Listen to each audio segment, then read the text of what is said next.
अरविंद केजरीवाल अरसे के बाद या यूं कहें कि सीएम बनने से लेकर इस्तीफा देने तक के बाद पहली बार जंतर मंतर आए। और जंतर मंतर इसलिए मायने रखता है कि यहीं से अरविंद केजरीवाल ने अपने करियर की शुरुआत की थी और यहीं पर ईमानदारी की कस्में खाई थी। लेकिन 10 साल के बीच बहुत कुछ बदल गया और आज उन्होंने सिर्फ अपनी तरफ से सफाई दी और बार बार दोहराया कि मैं ईमानदार हूं। इसलिए आप भी कहो कि केजरीवाल ईमानदार है। लेकिन इन सब के बीच जो उन्होंने कहा वो सबको हैरान करने वाला था। केजरीवाल यहां भी अपने बंगले का रोना लेकर बैठ गए और कहा कि दिल्ली में मेरे पास रहने को घर नहीं, मतलब कि उन्हें एक बड़ा और आलीशान बंगला दिल्ली में चाहिए। जिसकी बात पिछले कई दिनों से राघव चड्ढा और संजय सिंह कह रहे हैं और ऐसा कह रहे हैं मानो कि दिल्ली में सीवर की समस्या नहीं, बिजली पानी का मुद्दा नहीं, खराब और टूटी फूटी सड़कों का मुद्दा नहीं।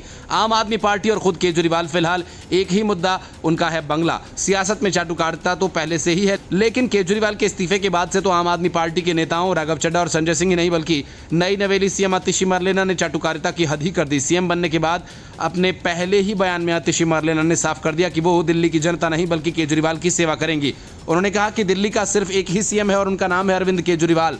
उन्होंने आगे कहा कि उनका एकमात्र उद्देश्य केजरीवाल को फिर से सीएम बनाना है और ये बयान 2 वजहों से हैरान करने वाला। पहला, मुख्यमंत्री के तौर पर उनकी अपनी पहली जिम्मेदारी दिल्ली की जनता के प्रति है। बारिश के बाद सड़कों पर जल भराव, बेकाबू प्रदूषण, पानी का संकट, चारों तरफ से खराब शासन के संकेत साफ दिखाई दे रहे हैं। लेकिन इन मुद्दों पर बात करने के बजाय उन्होंने अपने एकमात्र उद्देश्य के रूप में केजरीवाल को फिर से सीएम बनाने की बात कही। मतलब साफ है, आतिशी के लिए जनता के हितों के ऊपर आम आदमी पार्टी और उससे भी बढ़कर केजरीवाल का हित है। राघव चड्ढा और संजय सिंह हद दर्जे की चाटुकारिता पर केजरीवाल ने अपने लिए घर का मुद्दा उठाकर ये जता दिया कि उन्हें भी चाटुकारी ही पसंद है और ये वही गलती है जो दूसरी पार्टियां बार बार करती आई हैं। आतिशी का अनजाने में ये संदेश देना कि पार्टी जनता के हितों का प्रतिनिधित्व करने के बजाय नेतृत्व के हितों को पूरा करने में जुटी हुई है।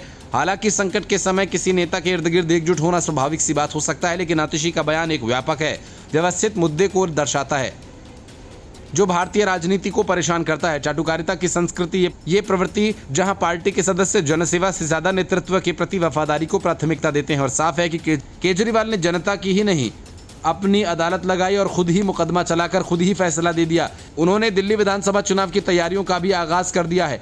अरविंद केजरीवाल ने बीजेपी पर बड़ा हमला करते हुए कहा कि इन नेताओं को केस और मुकदमों से फर्क नहीं पड़ता, इनकी चमड़ी मोटी है। हालांकि मैं ऐसा नहीं हूं, मैं नेता नहीं हूं, मेरी चमड़ी मोटी नहीं है। मुझे झूठे केस लगने से फर्क पड़ता है, मुझे चोर और भ्रष्टाचारी कहा जाता है तो फर्क पड़ता है।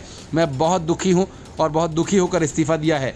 मैंने अपने जीवन में केवल इज्जत और ईमानदारी कमाई है, मेरे बैंक में कोई पैसा नहीं है। सीएम अरविंद केजरीवाल ने आगे कहा कि 10 साल के बाद मैंने सीएम के पद से इस्तीफा दिया और कुछ देर में मुख्यमंत्री आवास भी छोड़ दूंगा और आज दिल्ली में रहने के लिए मेरे पास घर भी नहीं है। Bureau report, news of India.